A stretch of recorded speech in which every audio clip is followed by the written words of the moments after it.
మగువ channel ప్రేక్షకులకు స్వాగతం. ఈరోజు మనం కూరలో కారం ఎక్కువైతే దాన్ని తగ్గించుకోవడానికి కొన్ని చిట్కాలను తెలుసుకుందాం. ఒక్కోసారి కూరలో కారం ఎక్కువవుతూ ఉంటుంది. అలాంటి సందర్భాల్లో చిన్న చిట్కాలను పాటించి కూరను సరిచేయవచ్చు. కూర ఉన్న గిన్నెను స్టవ్ మీద పెట్టి 2 నిమిషాలు వేడి చేయాలి. ఇందులో 1 చెంచా శనగపిండి, కొన్ని నీళ్ల చుక్కలు చల్లి కలిపితే కారం తగ్గుతుంది. చివర్లో ఉప్పును సరిచూసుకోవాలి. కూరలో 1 చెంచా వెనిగర్ లేదంటే నిమ్మరసం కలిపితే కారం తగ్గుతుంది.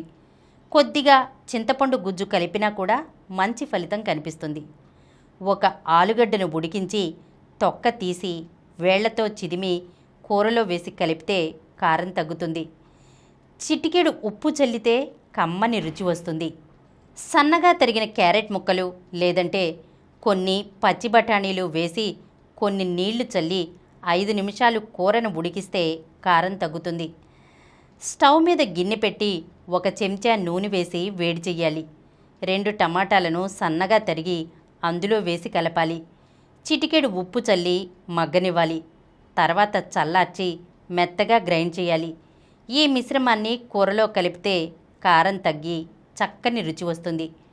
కొత్తిమీర, చుక్కకూర లేదంటే పాలకూర ఆకులను సన్నగా తరిగి కూరలో కలిపి స్టవ్ మీద పెట్టి 5 నిమిషాలు మగ్గిస్తే కారం తగ్గుతుంది.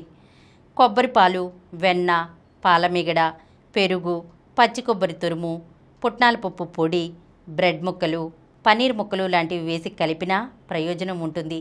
ఈరోజు మనం కూరలో కారం ఎక్కువైతే తగ్గించుకోవడానికి చిట్కాలను తెలుసుకున్నాం కదా. మరొక అంశంతో మళ్ళీ కలుద్దాం. ఈ కార్యక్రమం మీకు ఎంతో నచ్చింది కదా.